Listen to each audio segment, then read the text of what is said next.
खरं म्हणजे एखाद्या शहराचं वैभव, वैचारिक वैभव किंवा वैचारिक श्रीमंती किंवा एक सांस्कृतिक श्रीमंती ही जर कशी मोजायची म्हटली तर त्या शहरामध्ये सुरू असलेल्या सांस्कृतिक चळवळीतून आपल्याला कळतं. जामनेर शहराला या सांस्कृतिक चळवळीचा वारसा खूप मोठा लाभलेला आहे.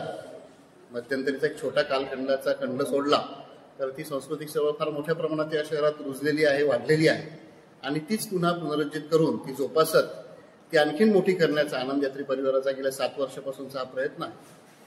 आम्ही धडपडत अडखळत हा प्रयत्न करतो आहे, परंतु या प्रयत्नांना एक योग्य दिशा मिळण्यासाठी आज मराठी रंगभूमी दिनाच्या निमित्ताने आपण आज जो परिसंवाद आयोजित केला त्याच्यामध्ये या चळवळीतले जे सर्व ज्येष्ठ कार्यकर्ते आहेत, जे समाजाला एक छान दिशा देतात, वैचारिक दिशा देतात, सांस्कृतिक दिशा देतात, असे ज्येष्ठ रंगकर्मी प्राध्यापक अरविंद चौधरी सर, प्राध्यापक साठे सर, आमचे गुरु नाना लामखेडे सर, ज्येष्ठ साहित्यिक अशोक कौतिक कोळी सर, तसंच ज्येष्ठ पत्रकार मोहन सारस्वत सर, हे सर्व आमच्या अगदी विनंतीला मान देऊन पटकन इथं परिसंवादात सामील झाले आणि त्यांनी आम्हाला एक खूप छान मार्गदर्शन केलं की पुढची वाटचाल कशी असावी आणि पुढच्या वाटचालीत ते आमच्या सोबत असल्याची त्यांनी आम्हाला ग्वाही दिली. त्यामुळे आज खूप धीर आला ही चळवळ अजून पुढे वाढवण्यासाठी, अजून खूप त्याच्यातून एक इन्स्पिरेशन मिळालं. खरं म्हणजे आमच्यातल्या बऱ्याच जणांना असं वाटायचं की आपण किती कष्ट उपसतोय, किती ही चळवळ जोपासण्यासाठी आपला किती वेळ देतोय, परंतु अरविंद चौधरी सरांचे अनुभव ऐकल्यानंतर असं लक्षात आलं की ज्या काळामध्ये खूप संसाधनांची खूप कमतरता होती अशा काळामध्ये त्यांनी जी चळवळ राबवली, अगदी पैशांची कमतरता होती, संसाधनांची कमतरता होती, कम्युनिकेशन गॅप खूप होता, सोशल मीडिया नव्हता, अशा माध्यमातही अशा वेळेसही त्यांनी ती सांस्कृतिक चळवळ किती छान पद्धतीने रुजवली आणि वाढवली ते बघून आता असं वाटतं की खरोखर आमचे कष्ट त्या मनाने फार तुटपुंजे आहेत. आणि मी आमच्या आनंद यात्री परिवारातील सर्व सदस्यांना आणि सर्व सहकलाकारांना हेच सांगेन की आपण अजून जोमाने प्रयत्न करू आणि हा जो वारसा आपल्याला मिळालेला आहे तो अजून कसा चांगला वृद्धिंगत होईल आणि ज्याच्यामुळे समाजाला एक चांगली वैचारिक आणि सांस्कृतिक दिशा मिळेल, समाजाचा जो वैचारिक आणि नैतिक ऱ्हास होत चाललेला आहे तो थांबेल, पुढच्या पिढीला एक योग्य दिशा मिळेल, एक चांगली सुसंस्कृत पिढी आपल्या देशाला त्याच्यातून निर्माण होईल, यासाठी आम्ही प्रयत्न करू याची मी ग्वाही देतो. आणि या परिसंवादातून आम्हाला जी दिशा मिळाली त्याबद्दल या सर्व ज्येष्ठ लोकांचे मी आभार व्यक्त करतो. धन्यवाद. भरपूर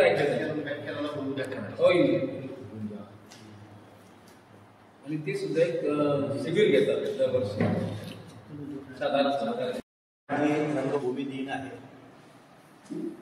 हेही आपल्याला माहिती आहे की जवळजवळ 250 वर्षापूर्वी महाराष्ट्रामध्ये नाटकाची सुरुवात झाली.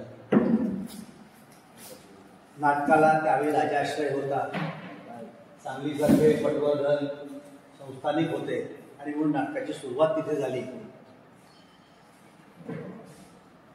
नाटक हा खरं म्हणजे जीवनाचा अविभाज्य भाग आहे.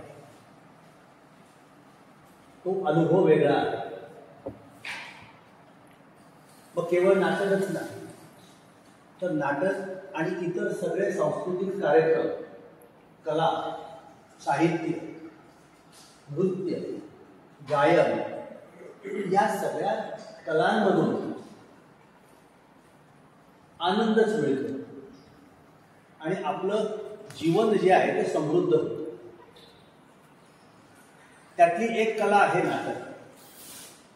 परंतु नाटक म्हणजे सगळं काही असं नाही, तर सगळ्या कला या एकत्रित विकसित झाल्यामुळे सुरुवातीच्या काळामध्ये संगीत नाटकं खूप चालली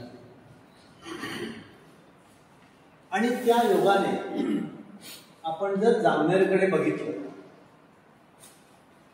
की जामनेरची रंगभूमी सांस्कृतिक चळवळ काल, आज आणि उद्याची कशी असेल, त्यामध्ये आपल्याला काय करता येईल, काय योगदान आपलं असेल, कोणती पावलं आम्हाला टाकायची आहेत, हे सगळ्यात महत्त्वाचं आहे. आणि ही संस्कृतीची जी शिदोरी आहे ही आम्ही कशी पुढे नेणार आहोत. कारण असं म्हटलं जातं की माणसाचं मन हे सुरुवातीला वाईटच विचार करतं. आपला एखादा जवळचा जर लवकर घरी आला नाही तर तो येईल, राहिला असेल असं आपल्या मनात येत नाही. काही हरकत नसेल म्हणजे पहिला विचार हा माणसाच्या मनात वाईट येतो ही सहज प्रवृत्ती आहे. तो वाईट येऊ नये याकरता संस्काराची गरज आहे. आणि हे जे संस्कार आहेत हे या वेगवेगळ्या कलांच्या माध्यमातून जपले गेले पाहिजे.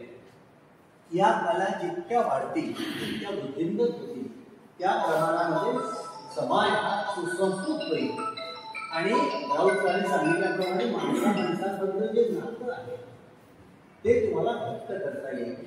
माणुसकीच्या पातळीवरती ज्यावेळी माणूस विचार करतो त्यावेळी त्याच्याकडनं काही वाईट भेटलं जात नाही. असंही म्हटलं रिकामा माणूस काय करेल, ते रिकामा बनिया काय करेल, इधर की टोपी उधर करेल. तुम्ही त्याच्या जायचं, त्या गावाला तो राहील अशी व्यवस्था केली जायची.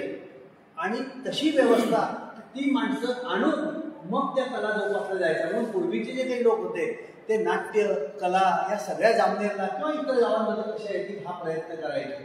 पण हा प्रयत्न हा नंतरच्या काळामध्ये अजूनही व्हायला पाहिजे. जर तुम्ही एक 4-2 कला जामनेरमध्ये सातत्याने घडवून आणल्या तर निश्चितपणे आजची जी लहान मुलांची पिढी आहे त्यात खूप गुणवान कलाकार आहेत. ग्रामीण भागामध्ये चांगले गायक आहेत, चांगले वादक आहेत. त्यांना योग्य तो रस्ता, योग्य ते माध्यम मिळत नाही आणि त्याचा परिणाम असा होतो की ते तेवढ्यापुरतेच तिथेच मर्यादित राहतात आणि त्यांची जी कला विकसित व्हायला पाहिजे ती होत नाही. मला आनंद या गोष्टीचा आहे की आम्ही दोघांनी घडवलेला एक कलाकार संदीप पाचंगे जो आहे, जो आम्ही त्याला नाटकात घेतलं, तो पुढे नाटकात गेला, आता तो सिरियलमध्ये आहे. अशा पद्धतीचे कलाकार जर तुम्ही त्यांना जामनेरमध्ये आणून काही सुरू केलं तर त्याच्या माध्यमातून निश्चितपणे आपल्याला काहीतरी करता येईल. याकरता लहान मुलांची नाट्य शिबिरं, वक्तृत्व स्पर्धा, वादविवाद स्पर्धा, नाट्य स्पर्धा, एकांकिका स्पर्धा, एकपात्री स्पर्धा यांचं सातत्याने आयोजन झालं पाहिजे. नाट्यगृह जर जामनेरमध्ये असेल तर तुम्हाला या सगळ्या गोष्टी अतिशय छानपणे आयोजित करता येतात, नियोजित करता येतात आणि त्याच्यामधनं तुम्हाला भविष्याची पिढी जी आहे ती घडवता येते.